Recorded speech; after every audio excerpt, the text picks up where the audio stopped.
ये लो भाभी, और इसे खा लो और उठो जल्दी से, किचन में जाओ, खाना बनाओ। बहुत हुआ तुम्हारा सेवा पानी। ननद जी क्या बोल रही हो आप? अभी तो मुझे सिर्फ 8 ही दिन हुए हैं, अभी तो मेरे टाके भी नहीं सूखे हैं। मैं कैसे किचन में खड़े होकर काम कर सकती हूँ? आप चाहो ना चाहो बहू को ससुराल में काम करना पड़ता है, समझी? चलो अब उठो। मम्मा अम्मा बुला रही है मालिश करवाने को। ठीक है बेटा, चल हट, मालिश वालिश की कोई जरूरत नहीं है। मेरे बच्चे से ऐसे कैसे बात कर सकती हो आप ननद जी? बच्चा पैदा किया, कोई महान काम नहीं किया, बहुत आराम कर लिया। चलो काम से लगो।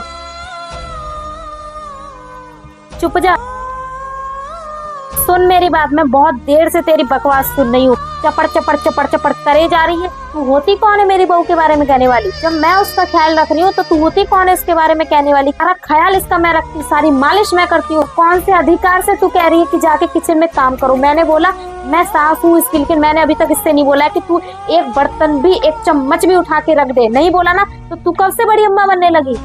और रही बात 8 दिन की, मैं उससे 8 दिन आराम करवाऊं, चाहे 6 महीने आराम करवाऊं, चाहे पूरी साल आराम करवाऊं, तेरा कोई फर्ज नहीं बनता है कि तू उससे बोले कि जाके किचन में काम करो। अब इसके साथ जिंदा है, मरी नहीं है। तू भूल गई वो दिन जब तेरे बच्चे हुए थे तो तू पूरा 1 साल यहाँ पर रही थी और तेरी भाभी ने तुझे एक चम्मच भी उठा के इधर से उधर नहीं रखने दी थी। अगर तुम्हारे साथ कोई एहसान करता है ना तो उस एहसान को मानो और कोशिश करो कि उस एहसान को उतारने की। अगर तुम्हें कोई भी मौका मिलता है एहसान तुम्हारा उतारने का तो उसको उतारो, उस एहसान को सर पे रख के मत घूमो।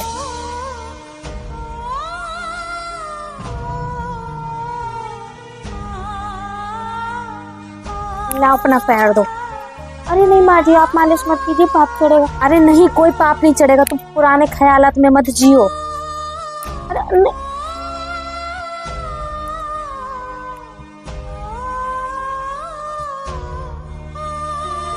अभी तुम्हारी सास जिंदा है बेटा, हाथ पैरों में ताकत है अभी भी। लोगों की बातों में मत आना तुम बिल्कुल भी। लोगों का तो काम है कहने का।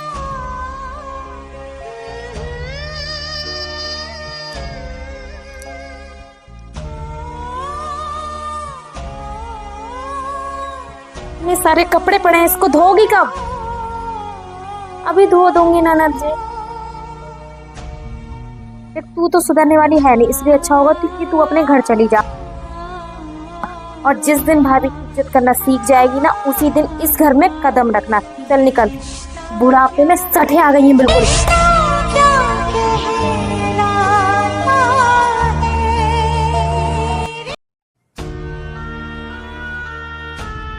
अरे बहू, ऑफिस जाते वक्त तुम बहुत खुश गई थी, आते वक्त तुम्हारे चेहरे की हंसी खा गई। आज ऑफिस में मम्मी जी बहुत काम था तो आज बहुत थक गई हूँ। तो ये बात है बेटा, चलो तुम आराम करो, मैं तुम्हारे लिए अदरक वाली चाय बना के लाती हूँ। ठीक है मम्मी जी।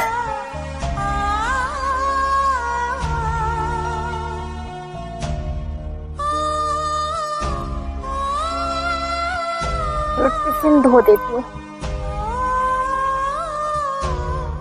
टिफिन भरा हुआ है, उन्होंने आज खाना नहीं खाया क्या? चल के पूछती हूँ। बहू, आज तुम टिफिन नहीं खाई हो क्या बेटा? ऑफिस में कोई बात हो गई क्या? मम्मी जी, ऑफिस में छोटी मोटी मुश्किलें आती रहती हैं। इसका मतलब ये तो नहीं बेटा कि तुम खाना ना खाओ।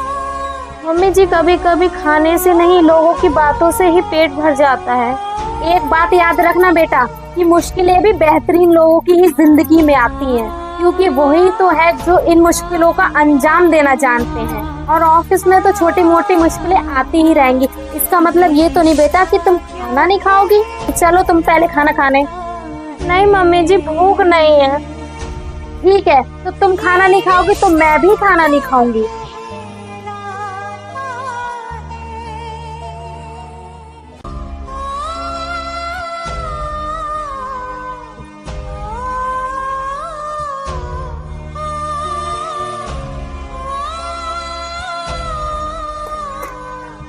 मम्मी जी, आज भूखे पेट सोना पड़ेगा क्या? बहुत तेज चूहे कूद रहे हैं पेट में।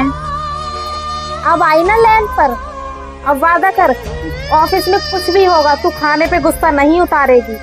हम कमाते ही किस लिए हैं? ये जीवन दोबारा लौट के नहीं आता बेटा। हम लोग ऑफिस में काम करने के लिए नहीं जीते हैं, हम लोग जीने के लिए ऑफिस में काम करते हैं।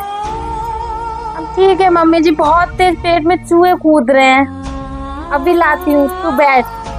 खाने पर गुस्सा निकालती है पागल। ये रिश्ता क्या कहलाता है, ये रिश्ता क्या कहलाता है। हेलो सुनिए ना, आज मेरी बहुत तबीयत खराब है, आप मुझे दवाई लेते आना। तुम्हारा रोज रोज का ड्रामा हो गया है। अगर दवाई एक दिन नहीं खाओगी तो मर नहीं जाओगी।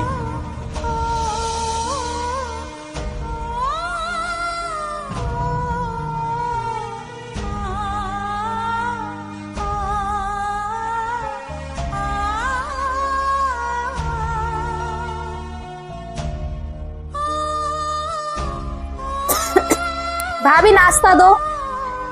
ननद जी अभी तो नाश्ता नहीं बना है, रात मेरी बहुत तबीयत खराब हो गई थी, उठने में बड़ी दिक्कत हुई। तो छोड़ क्यों नहीं देती, चली क्यों नहीं जाती?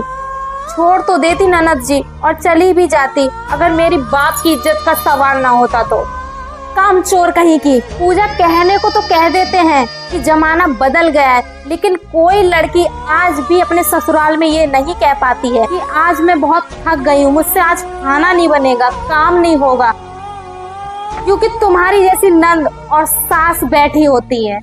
बहू ससुराल में संस्कारी होने के साथ साथ तेज तरार भी बनना जरूरी है, वरना आजकल की नंद और सास तुमको जीने नहीं देंगी।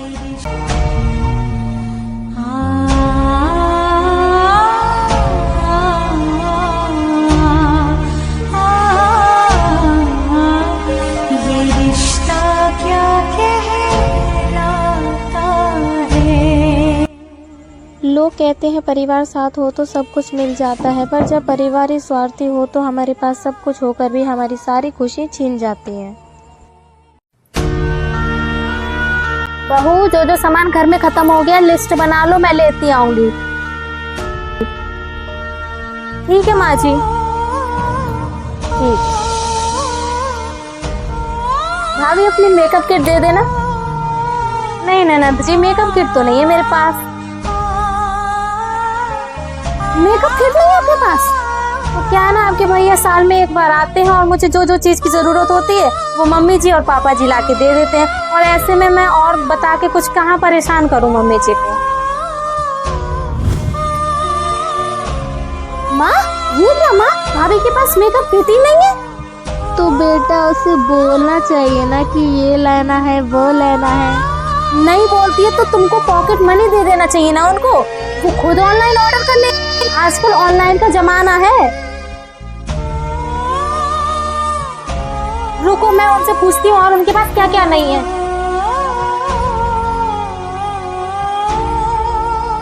भाभी आपके पास नई साड़ी है क्या, मुझे दे दो।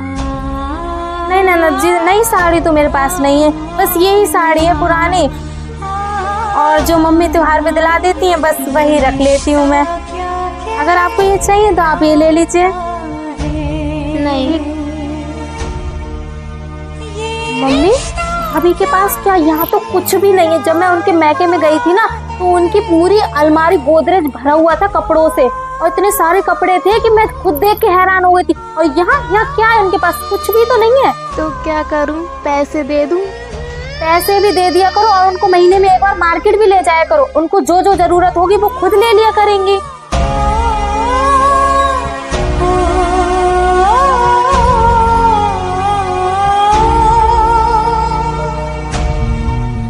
हाँ बेटा तू सही कह